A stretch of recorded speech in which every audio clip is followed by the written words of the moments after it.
दरवाजाच्या बेलचा आवाज ऐकून विराज आपल्या बायकोला विद्याला म्हणाला की कोण आहे बघ, डोरबेल वाजत आहे.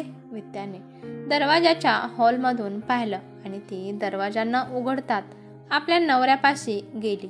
विद्या विराजपाशी गेली आणि म्हणाली की तुमची आई आहे आणि त्यांच्या संग तुमच्या आजीला सुद्धा इथं घेऊन आली आहे. विराज म्हणाला, आजीला का घेऊन आली आहे? ती तर गावात काकापाशी राहत होती ना. विद्या म्हणाली की म्हातारी एडी झाली आहे, स्वतःचं तर राहण्यासाठी ठिकाण नाही आणि स्वतःच्या सासूला सुद्धा इथं घेऊन आली आहे. डोरबेल अजून पण वाजत होती. डोरबेलचा आवाज ऐकून विराजचा मोठा भाऊ संजय पण आला आणि रागात म्हणाला की डोरबेल वाजत आहे, तुम्हाला ऐकायला येत नाही का? विराज म्हणाला की दादा, गावाकडून आई आली आहे, तिच्यासोबत आजी पण आली आहे. आता तर त्यांच्यासाठी आपल्याला 2 खोल्या रिकाम्या कराव्या लागतील. संजय म्हणाला, दोघी पण एकाच खोलीमध्ये राहतील.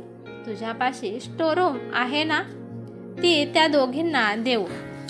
विराज म्हणाला, स्टोअर रूममध्ये 2 खाट नाही बसू शकत. आईची खोली तुमच्या हिस्स्यामध्ये आली आहे. तुम्ही आईची रूम तिला माघारी द्या आणि आई मेल्यानंतर तुम्ही ती रूम परत घेऊ शकता. डोरबेलचा अजून पण आवाज येत होता. संजय म्हणाला की तुला वाटत आहे का मी दोघींचा पण खर्च करावा? आवाज ऐकून संजयची बायको प्रिया पण तिथे आली आणि म्हणाली की केव्हापासून डोर वाजत आहे? कोण भिकारी आहे का दरवाजापाशी? तुम्ही दरवाजा का उघडत नाही? जा उघड मग तूच. बाहेर कोण आहे माहितीये का तुला? बाहेर तुझी सासू आणि तुझी आजच सासू आहे. मोठ्या सुनेने दरवाजा उघडला तर ती सरस्वतीताई आपल्या सासूबाई मथुरा आजीसोबत उभ्या होत्या. सरस्वतीताई म्हणाल्या की सुनबाई, दरवाजा उघडण्यासाठी एवढा वेळ का लावला? किती वेळ झालं मी डोरबेल वाजवत आहे. मोठी सून प्रिया म्हणाली की जेवण झाल्यानंतर मला झोप लागली होती म्हणून मी जरा झोपले होते. सरस्वतीताई आपल्या सासूबरोबर आतमध्ये आल्या तर हॉलमध्ये दोन्ही पण मुलं बसली होती आणि तिथं लहान सून पण तिथेच उभा होती. हे सगळे टेन्शनमध्ये का आहेत हे मात्र सरस्वतीताईंना समजलं नाही. मथुरा आजीला आपल्या खोलीमध्ये सोडून सरस्वतीताई हॉलमध्ये येऊन आपल्या मुलांना म्हणू लागल्या की अरे, तुम्ही सगळे इथे हॉलमध्ये बसून सुद्धा तुम्ही दरवाजा का उघडत नव्हता? तर विद्या त्यांची छोटी सून म्हणाली की सासूबाई, आम्ही दरवाजा कसा उघडणार होतो? सासूबाई, तुम्ही तर आम्हाला टेन्शन दिलं आहे. घरात आधीच रूमचा प्रॉब्लेम आहे आणि तुम्ही आजच सासूबाईला सुद्धा इथं घेऊन आला आहात. सरस्वतीताई म्हणाल्या की सुनबाई, घरात रूमचा प्रॉब्लेम कुठे आहे? आपल्या घरात 6 रूम आहेत की. एका रूममध्ये तू राहते, एका रूममध्ये मोठी सून राहते, एका खोलीमध्ये तुझे लेकरे राहतात, एक रूम गेस्ट रूमसाठी कामी येते, एक खोली माझी आणि एक खोली तर रिकामीच आहे की. आणि माझ्या सासूबाईंना तर मी माझ्याच खोलीत ठेवणार आहे, त्यामुळे अजून एक रूम शिल्लक राहत आहे. मोठा मुलगा संजय म्हणाला की कसं आहे ना आई, आम्ही ना घराच्या वाटण्या केल्या आहेत. अरे, तुमच्या वडिलांना जाऊन अजून 1 महिना पण झाला नाही आणि तुम्ही लगेच वाटण्यासुद्धा करायला लागला. जाऊ द्या, वाटण्या केल्या ते ठीक आहे. 6 रूम आहेत म्हणल्यावर एकाला 3 आणि एकाला 3, मग तर प्रॉब्लेम कशात येत आहे? आई, तसं काही नाही, आम्हाला रूम भेटले आहेत तर मग आम्ही आमच्या मुलांसाठी एक रूम, आमच्या नवरा बायकोसाठी 1 रूम आणि 1 रूम आम्ही गेस्ट रूम करणार आहे, त्यामुळे खोल्या कमी पडत आहे. सरस्वतीताई म्हणाल्या की अरे बाळांनो, एक काम करा, गेस्ट रूम तुमच्या दोघांपैकी एकच ठेवा. 1 खोली गेस्ट रूमसाठी करा. तुमच्या बायका पण मावस बहिणी आहेत, त्यामुळे पाहुणे पण सुनाच्या माहेरचे आले तर एकच राहणार आहेत, तर मग 2 गेस्ट रूम ठरवून करण्याची काहीच गरज नाही. मोठा मुलगा संजय म्हणाला की आई, तू स्टोअर रूममध्ये राहा आणि गादी हातरून तू तिथं राहू शकते. अरे पण स्टोअर रूम छोटी आहे आणि त्या रूममध्ये खिडकी पण नाही आणि आम्हाला या वयात दमछाटी होईल की. ते काय का असेना, मी माझ्या रूममध्येच राहणार. नंतर सरस्वतीताई आपल्या रूममध्ये आल्या. सरस्वती ताईचे पतिदेव एका महिन्यापूर्वी हार्ट अटॅकने देवाघरी गेले होते. मुलगा गेला म्हणून मथुरा आजी आजारी पडल्या होत्या. सरस्वती ताईचा आपल्या सासूबाईवर, मथुरा आजीवर खूप जीव होता. त्यामुळे सरस्वती ताई सासूची काळजी घेण्यासाठी गावाकडे गेल्या होत्या. 1 महिनाभर त्या तिथे राहिल्या आणि मग येताना आपल्या सासूबाईला घेऊन आल्या. कारण सरस्वती ताईंना आपल्या गावाकडल्या जावावर विश्वास नव्हता. कारण जाऊ आपल्या सासूबाईंची चांगली काळजी घेत नव्हती. पण आजचं घरचं वातावरण पाहून त्या घाबरू लागल्या. आज पहिल्यांदाच आपली मुले त्यांना परकी वाटली होती. सरस्वती ताईने आपली खोली पाहिली. त्यांचं सामान महिना झालं जशाच्या तसं होतं. भिंतीवर त्यांच्या पतीचा फोटो लावला होता. फोटो पाहून त्या हळव्या झाल्या आणि म्हणाल्या की आज तर आपल्या लेकरांचं बोलणं ऐकून मला या घरात परक्यापणाची जाणीव व्हायला लागली आहे. तुम्ही गेला आणि घरातलं गणितच बिघडून गेलं. आता नशिबात पुढे काय लिहिलं आहे देव जाणे, असं म्हणून पदराने सरस्वती ताई आपलं डोळे पुसू लागल्या. त्या आपल्या सासूबाईपाशी जाऊन बसल्या. संध्याकाळी जेवणाला बोलावतील म्हणून सरस्वती ताई खूप वेळ वाट पाहत बसल्या. परंतु 10 वाजले तरी पण कोण त्यांना बोलवायला आलं नाही. त्या उठून किचनमध्ये गेल्या तर त्यांनी पाहिलं की दोन्ही पण सुनेने किचनच्या पण वाटण्या केल्या होत्या. सरस्वती ताई आपल्या बारक्या सुनेला विद्याला म्हणाले की सुनबाई, अजून तू जेवण माझ्या खोलीमध्ये का पाठवलं नाही? आणि मी मथुरा आजीला म्हणजेच सरस्वती ताईच्या सासूबाईसाठी तुला वरण भात बनवायला सांगितला होता, तो बनवला आहेस का? बारकी सोन विद्या म्हणाली की आई, माझा आता 6वा महिना सुरू आहे. त्यामुळे मला उभा राहून इतका स्वयंपाक करणं मुश्किल आहे. तुम्ही मोठ्या ताईला विचारा की त्यांनी वरण भात बनवला आहे का नाही. मोठी सून प्रिया पण म्हणाली की वरण भात मी पण नाही बनवला. तुम्ही तुमच्या हाताने वरण भात बनवा. तुम्ही कशामुळे त्या हाडाच्या सापळ्यासारखा असणाऱ्या आजच सासूला इथं घेऊन आला आहे. आमच्या डोक्याला खूप त्रास होत आहे. सरस्वती ताईला आपल्या सासूबद्दल असलं बोलल्यामुळे खूप राग आला आणि म्हणाले की तोंड सांभाळून बोल सुनबाई, तू माझ्या सासूबाई आहेत आणि माझ्या सासूबाई माझ्यासाठी आईसारख्या आहेत.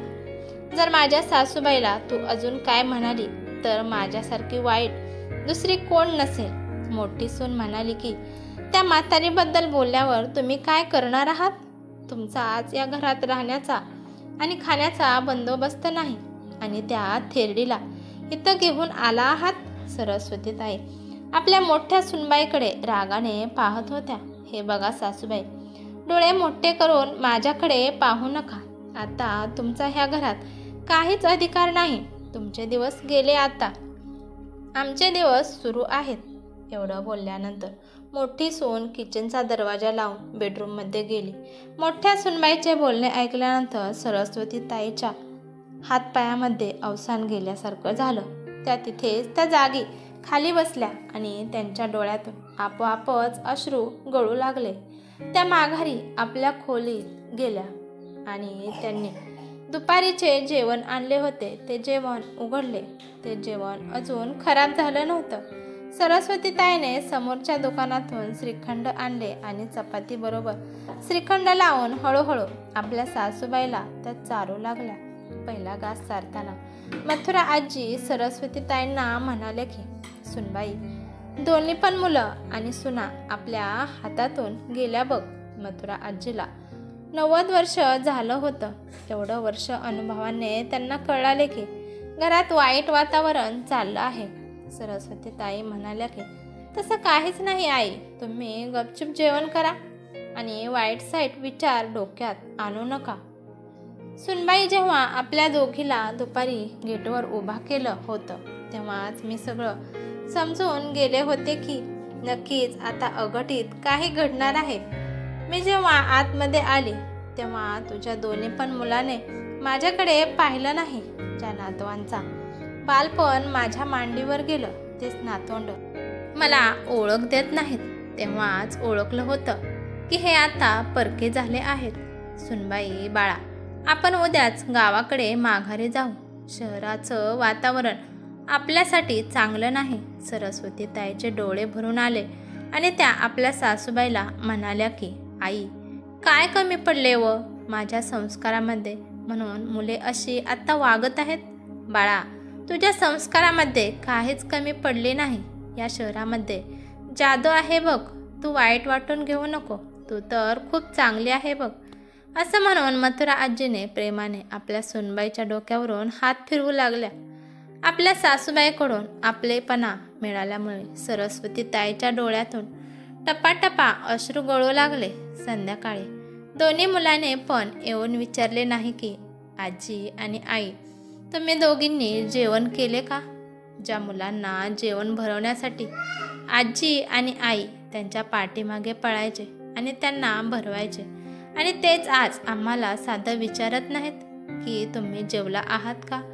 त्याने मथुरा आजीला पण दुःख झालं. दुसऱ्या दिवशी सकाळी सुद्धा दोन्ही पण सुनबाईने चहा बनवला, परंतु एका पण सुनबाईने आपल्या आजच सासूला किंवा आपल्या सासूला चहा दिला नाही किंवा विचारलं सुद्धा नाही की तुम्हाला चहा प्यायचा आहे का? सकाळी 8 वाजता मोठी सून सरस्वती ताईच्या बेडरूमच्या दरवाजापाशी आली आणि म्हणाली की, तुम्ही आजच्या आज इथून निघून जावा, आम्ही तुम्हाला ठेवू शकणार नाही. तुमचे दोन्ही पण मुले आम्हाला गावाकडे सोडणार आहेत, त्यामुळे तुम्ही तुमचं आणि तुमच्या सासूबाईंचं सामान उचला आणि चालायला लागा. सरस्वती ताई काहीच बोलल्या नाही, कारण का त्यांना पहिलंच वाटत होतं की असंच काहीतरी होणार आहे.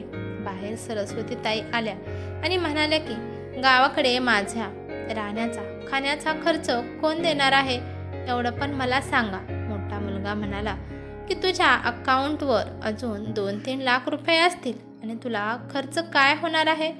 आई, तू तुझ्या सुनबाईला जे ज्ञान देत होती ते ज्ञान तुझ्या दोन्ही पण सुनबाईला तुझ्याकडून नाही पाहिजे. त्यामुळे तू इथे राहिली की विनाकारण तुझ्या सुना तुला बोलतील, आणि गावाकडे आपल्या 2 खोल्या आहेत, त्या 2 खोलीत तू आणि आजी बिंदास्त तुमचं म्हातारपण तुम्ही काढू शकता, आणि या म्हातारीला सुद्धा तू कवर सांभाळायचे, तोपर्यंत सांभाळू शकतेस. काय माहीत तुला एवढा काय ह्या म्हातारीचा पुळका आहे. सरस्वती ताईंना राग आला आणि त्या म्हणाल्या की, या घरातून मी कधीच जाणार नाही, कारण का या घरातून जाणार आहात तुम्ही सारेजण. तुम्हा सगळ्यांना काय वाटलं, हे घर तुमच्या वडिलांच्या नावावर आहे. अरे, तुझ्या वडिलांना जेव्हा पहिला हार्ट अटॅक आला होता तेव्हा तुमच्या वडिलांनी तुमच्या तोंडावरील हावभाव ओळखले होते, आणि तुमच्या वडिलांना सुद्धा तुम्हाला चांगले ओळखलं होतं. त्यामुळे ते मला म्हणाले होते की, मुलं आपल्या हातातून निसटली आहेत, आता माझं मरण कधी पण येऊ शकतं, त्यामुळे हे घर मी तुझ्या नावावर करणार आहे, कारण भविष्यात तुझ्यावर वाईट वेळ येऊ नये. माझ्या मागं राहणारे माझी आई आणि तू, तुम्हा दोघींना कधीच दुःखात मी राहून देणार नाही. त्यामुळे मी सांगायच्या आधी 1 तासात हे घर तुम्ही रिकामे करायचे आहे, नाहीतर मी पोलिसांना फोन करून तुम्हाला धक्के मारून या घरातून हाकलून लावेल. हे सगळं ऐकून दोन्ही सुनांच्या आणि दोन्ही मुलांच्या पायाखालची जमीनच सरकली. छोटी सून हात जोडून म्हणाली की, आई, मी प्रेग्नेंट आहे आणि या परिस्थितीमध्ये आम्ही कुठे जाणार? प्लीज आम्हाला घराच्या बाहेर काढू नका, आमच्यावर दया दाखवा. विराज आणि संजय पण आपल्या आईच्या पायात पडून म्हणू लागले की, आम्हाला या घरातून बाहेर काढू नको, तू आम्हाला या घरातून बाहेर काढलं तर आम्ही बर्बाद होईल. अरे, तुम्हा लोकांना जेव्हा आमच्या दोघी म्हातारीवर दया आली नाही, तर मग तुम्ही तर अजून तरुण आहात, तर मी तुमच्यावर का दया दाखवू? तुमच्यावर दया आणि प्रेम दाखवण्यासारखं तुम्ही आमच्याबरोबर, माझ्याबरोबर आणि सासूबाईबरोबर तसं वागलाच नाही ना. तुमच्या सगळ्यांच्या मनात विष आहे, त्यामुळे मी तुम्हाला, कारण का कधी ते विष तुम्ही मला पाजून मारून टाकचाल त्याचा भरोसा नाही. असं म्हणून सासूबाई सरस्वती ताई आपल्या सासूबाईपाशी गेल्या आणि बसल्या. 1 तासात घर खाली करायला सांगितलं होतं. 1 तासात त्यांनी ते घर खाली केलं. कुठेतरी भाड्याने घर पाहून आता ते दोघे राहत होते. 1 BHK मध्येच ते आता राहत होते. आता त्या घरात सरस्वती ताई आणि त्यांच्या सासूबाई मथुरा आजी त्या दोघीच आनंदाने राहत होत्या. त्या दोघींनी 2 खोल्या त्यांच्यासाठी घेतल्या आणि बाकीच्या सगळ्या खोल्या त्यांनी भाड्याने दिल्या. त्या भाड्याच्या पैशातून त्या दोघी मनसोक्त जीवन जगत होत्या. तर तुम्हाला काय वाटतं, सरस्वती ताईने योग्य केलं का अयोग्य ते मला कमेंटमध्ये नक्की सांगा. कथा आवडल्यास लाईक शेअर करा आणि अशाच नवनवीन कथा ऐकण्यासाठी चॅनलवरती नवीन असाल तर सबस्क्राईब करायला विसरू नका. धन्यवाद.